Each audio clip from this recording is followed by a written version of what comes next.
get in here, you don't want to miss us giving you the business. With your host, Candace B.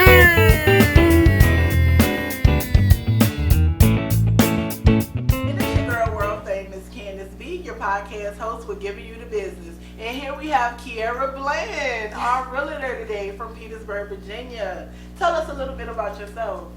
All right. Well, as she said, I'm Kiarra Bland, originally from Petersburg. I just got into real estate. I am passionate about real estate. I have a prior history in like property management, so that's like leasing out apartments and things like that.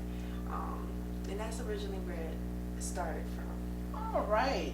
Please explain the process of becoming an agent, or what do you do? Okay, yeah. So essentially, like with becoming a realtor, you just have to get certified and credentialed with the state. So there are several programs you can take either online, or you can get started with a class, which is what I did through Mosley. And I participated in the class. I do believe it was for 6 weeks, and then I tested with Mosley. There was like a state test, and then there's a nationwide test that you would do. And once you pass that, then you're able to move on and actually test with the state. And at that point, that's where you would get your license if you pass and move forward as a salesperson. And that's what I am at this point. Is it a score or anything with the nationwide? So there is. Okay. So like with Mosley, there's certain testing that they have out that you have to get like an 80% for. However, with the state, I do believe it's 75%, but it's all broken down, in specific Guidelines and scores and so right, on. like content, Okay. So like you'll test for certain. I have to think of the word. Okay, so areas or critiquing of what you guys are doing, basically, in some way. Essentially, yes. It's a scorecard. It's a scorecard that wouldn't need to be scored. Essentially, you're required to test a percentage in certain areas. I got you. Yes. So that's all we need to know. It's a score. It's a scorecard for it, and you need to pass those numbers to become a realtor. That's right. For Essentially, in a nutshell. And to each his own. Right. You can either do it online, or you can. And if you do it online, like you'll have access to the material. Essentially, like I said, this is through Mosley. They give you the material for up to a year, so you can test anytime on there as long as you passed. And like I said, with the schooling, it was just something that I chose to do in the evenings to work better for me. That's how I did it. Okay. All right. So we gotta go to school, do the scorecard thing, pass. Yes. Then after we get our certificate, is it a certificate, a diploma? What is it really? What is it? So once you pass, essentially you're going out for your salesperson's license.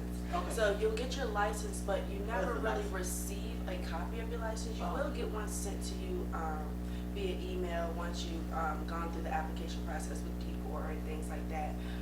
However, you're required to, at that point, to become an active agent, you have to hang your license with a brokerage. Okay. That's what we want to know. Yes. So you got a brokerage and your license is from nowhere. So it's with EXP, which is a virtual brokerage that I chose to go with. Okay. Is it a reason why you chose them in particular? Like why you chose them? Well, I personally chose them because in terms of my schedule and just what I was doing at the time and initially starting my career with real estate, it worked better for me being flexible and not being required to go into an office or be required to pay certain fees and things that were associated with having a license that was hung with the brokerage that required those things. So ding ding ding, I heard fees, so make sure you're finding someone that have great and low fees. All right. Yes, and I would say do your research. It's very important. As I mentioned, I'm a new agent, and I interviewed with EXP coming straight out of Mosley because it was offered to us while we were there, and like once I seen, like they did like a little training, introduction for EXP, and I was like, oh man, that seems dope. And then that's real dope, because at my job there used to be nobody but Sam's Club or Aflac there. I'm like, give me somebody like that. Yeah, exactly. That's a great starting off after coming out of school. For sure, okay. I appreciated that a lot. Okay. All right, so we got that. You done went to school. Mostly got you through with also giving you the hookup. Yeah. So with them giving you that, it sounds like it's like a college thing as well. So far as tuition or fees, is that something, or can we like Groupon this? Like what is available as far as financial aid and just far as financial aid wise, how would we go through with that part as well? Because so far it sounds like we can just do an application, apply, do the scorecard, pass. But any fees, because they're giving a lot of opportunities, and I know it's some type of cost somewhere in there. Yes, so I will say there is fees after fees after fees. Okay. So it's just like when you go into real estate, just know that there is a process before you're making the money. You are going to be spending some money. So when I started with Mosley, they were offering like a discounted program. So you initially have to pay it up front. It's not really something that I was advised you can kind of bundle in or make payments on. You just make a flat payment to them to either do the in-person course or the virtual. Right. Okay. And so, like I believe I stayed in the range of like $450 for the class in total.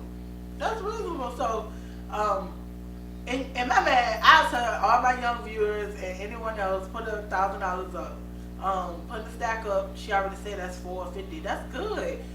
So with she's mentioned there's many fees moving forward when you do apply and get the ball rolling. So that's a good startup. That's reasonable to me. And I am a very cheap person. So to see $450 to get started with something I want to do in Realtor, it's really not holding y'all back with just getting started. Yeah. I will say that, put a little bit more to the side, because if you're very determined and you plan on taking your course and then testing right after, you have to immediately start paying for things. You have to pay for your applications to essentially apply for your licensing and to like get certified in like whichever community you're in. There's more than likely association that you'll have to join, and there's fees for that. There's fees to get access to the information that's going to better help your customers. Essentially, you want to have access to that to give them everything that they'll need. So I would say $1,000 is a great start, but try to save up to at least $3,000.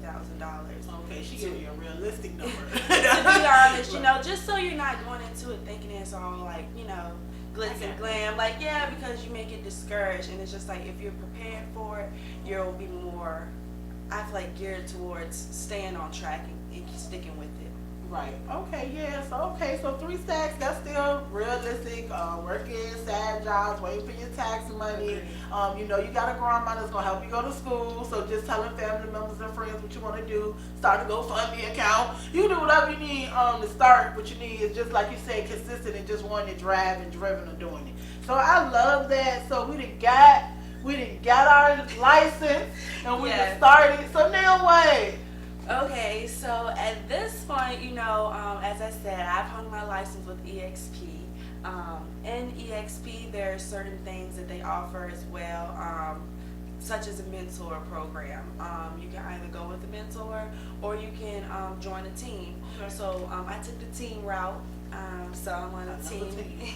Yeah, I love the team. I'm a team person. So, and for me, I appreciate a mentor, but finding that person that you are joining with on the team, you want to make sure that you can find that mentorship into them. And I do think, that's very important. Do your research, make sure that you really get a good fit when you're joining. But so as I mentioned, I'm on Journey Realty team, and we're based out of like Chester, Virginia. So the name is Journey Realty Team. All right.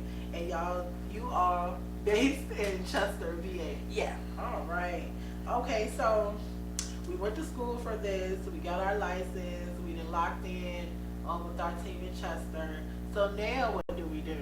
Well, now, so the ball is in your court, So at this point, once you take on becoming a real estate agent, you are, an entrepreneur. You are essentially working for yourself. You are your main source of income. So what is your title? And I'm sorry for cutting you off. What are you now? So I'm Kiarra Bland. I done went to school, paid my fees. Right. I done got my license. I done locked in with a team because I don't want a mentor. And I'm a what now?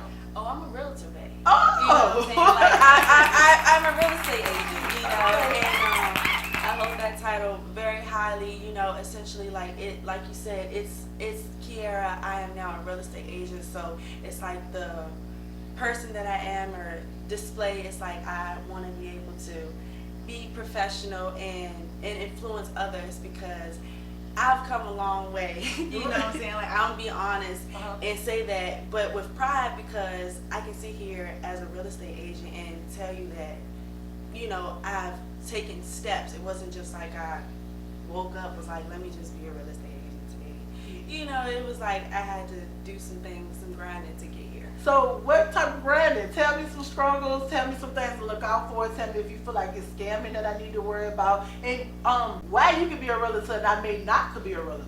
Answer that for me first. Because I want to wake up tomorrow and say, I want to be a realtor now. I want to buy houses. I mean, I can't tell you that you can't be a realtor. As long as you got that 400, 600, I can take that. Yeah. You know what I'm saying? Do your thing. Right. But, you know what I'm saying? Basically, it's all in what you put into it. Okay. Anyone can go out there and just hold a title for anything, but it's like how you do the job. Correct. So it's just like if you essentially wanting to be a real estate agent, it's possible. You can get the mentorship, link up with people of spirit influence to get the material and be who you want to be. You don't have to just have it in you already. If you around somebody and you see that that's something you like doing, try it, pursue it, because it's all about taking chances. Okay. What was the hardest thing about being a realtor? As I mentioned, I'm new to the game, but I can tell you already getting going, it's not easy. You're not gonna have people just coming up to you. In the perfect world, you may have someone coming up to you, hey, can you sell my home for me? Can you help me find a house? And be serious about it.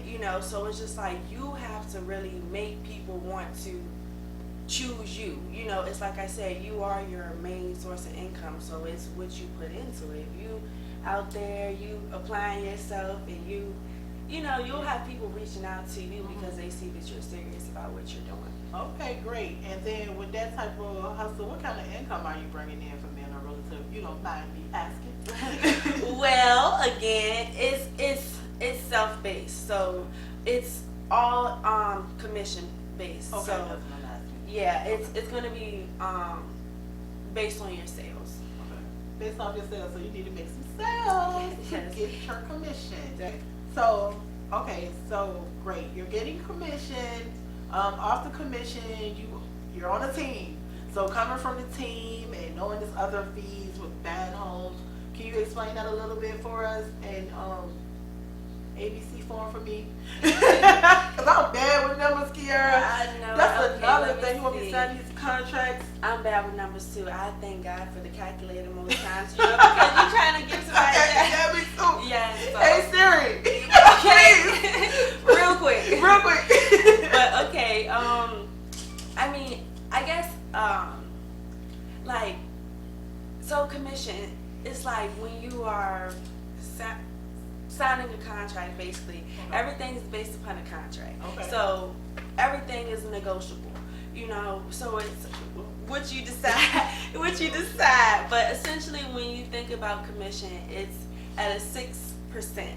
And so of course that could be broken down in many ways. There could be a split between either the listing agent that you're working with or the selling agent if you're working with a specific client. It depends, but it's going to be based in a contract. Sometimes people can offer you as low as like 2.5, but it's going to be up to you again and what you feel that you're worth. If you're presenting yourself to someone and you're like, hey, I won't accept nothing less than 3%, then either they're going to go with you or they aren't. But it's, if you are worth that 3%, more than likely they won't have a problem with anything. Okay. Because as I said, it's 6%. So it's 6% of the sales price total. So again, that'll have to go into two ways. There's someone that usually lists the home, and then there's someone that assists the buyer with buying the home. So you guys are gonna have to divvy up the 6%, or someone may put 5% on the end, or I'll divvy up the 2.5. But it's gonna be, Yep, the agent is doing all the work, went to school, paid all them fees, you on a team, and why is the percentages the way they are if you're doing all the work? And that's how I feel in warehouse. That's how I'm gonna say it. I'm sorry, Kiarra. In any job, I do feel like the workers at the bottom do all the work, and we get paid less, and we have more passion than the CEO himself sometimes. So that's what irks me. But I'm gonna get off my soapbox. No, I appreciate that, you know, definitely, because I agree with that, and that was a part of the reason why I kind of veered away from like retail jobs and like working and relying on a certain paycheck, because just like I'm putting so much into it and I'm making somebody else rich. So now as a real estate agent, I'm an entrepreneur. Whatever I put into it, I'm making myself benefit from it. So it's just like, it's not really so much that they are taking away when I split it with the other agent, because we both essentially are working for the client. So it's just like, everybody still gotta get paid at the end of the day. So I take a little of that back in your situation. Okay, that makes more sense for me in her scenario, because she's still making her coins, but they still gotta pay somebody in this scenario. So I'm gonna cut back a little bit on it. Because I still got to pay somebody too. It don't matter. Those bills gonna come either way. Yeah. Okay. So that makes sense. Somebody still has to get paid. It's still a team. So we'll just use it like it's a team. Everybody got to get their cut. As far as workload, everybody doing their workload though. Yeah, you would hope so. Yeah, you would hope so. But initially, you're doing 90% of the work because you want your money, and then you still got to break off what you make with whoever, because it's a team. But I understand. Something like that. It just is a lot. So when it comes to those fees, like I can't even hold you. I'm gonna leave you alone on that way. I'm gonna change directions. What would you want to tell our African American viewers, young, old, middle age, far as what you do, and something positive you want them to look out for, or what you expect for them? What do you expect? In terms of like, if they want to become a real estate agent or just an entrepreneur in general, I would say go for it. You know, take the risk. It's not going to be easy. You know, you have to kind of have it in you to motivate yourself, because while it's super important to have people that support you in a team and things like that, your goals are your goals and your dreams are your dreams. So it's just like, you have to want it harder than anybody else wants it. You know, it's like it's what you want to do. So I would just expect for them to go hard. You know, like, time is moving fast, things are changing. It's going to be up to you to put in the work for yourself to get what you want out of it. All right. Any cheat codes, can they come to you? You can definitely come to me. All right. Definitely hit me up. You know, if you are in the market to buy or sell a home. Before we jump in there, she said hit me up. I'm like, hit me up. For the younger generation, get it up. Mentor. Be more specific. I apologize. Look at Kiarra and said him. Hit me up. With the people that's looking into becoming a realtor, are you have anything you would like would you mentor or give any free advice or anything like that? That's absolutely. What I'm okay. Definitely. Yes. So you can hit me up for that too. Okay. So also, can you please give us all your social media platforms? Yes, definitely. So I'm Kia the Realtor. So on Instagram and TikTok, it's Kia the. On Instagram, it's .realtor, but on TikTok, it's _realtor. You can also find me on Facebook at Kiarra Cox -brand. If you don't mind spelling that out for us. Yes. So my first name is Kiarra, Kiarra. middle, well, it would be my last name, but it's Cox, C-O-X hyphen Bland, B-L-A-N-D. Follow back. I do got one more important question. Any scamming they should watch out for with becoming a realtor? Just starting off on this, I'm gonna ask 2 questions today. With becoming a scammer, with being a realtor, and then looking out real quick if you're looking for a home, a scammer too. If you could touch on both of those. Yeah, so I would say like when you're really going out for your licensing, I haven't personally experienced any scamming in terms of like with different programs. As I said, I went through Mosley and it was pretty trustworthy. They did exactly what they said they were going to do, and it was a pretty decent experience for me. Is it possible? I'm sure it is. These days, definitely just double check everything that you do, and be aware of certain sites and how you can look for them being secure and what's not secure before you make a payment. Right. All right. And then, as far as in the scam, as far as like when they tell you to go look. I have lived in Georgia for some time, and they really will like tell you go to a house and they'll have no access to that house and they want the money. They may have took a deposit from you. So is it like stuff like that? It really like it's stuff to look out for like that, obviously. Yeah. So there are things to look out for. Just being mindful of your surroundings anytime you're going out looking at a house with a client or by yourself or whatever it may be, because of course the world that we're living in 2022, things are happening. I would say with the association I'm in, we use a certain technology when we're showing homes and things like that, to where they have like a little agent safety feature, which is something that I found helpful. Again, when you're selecting your brokerage, you can keep certain things like that in mind that you're going to want to have, and make sure that they have a provider and what the certain steps would be. But like I said, a lot of the times you're on your own. You are your own salesperson, so you have to also have things with you to protect yourself and being mindful of the areas that you're going in. And we are in a carry state, and we can carry. So I support females that carry. So if you can carry in your occupation, please carry. If you can get a conceal, have your little book bag, purse, whatever you need. But keep something handy dandy on you so you can do what you need to do with your passion. All right? Because somebody else's passion could be snapped. So, and that's giving you the business.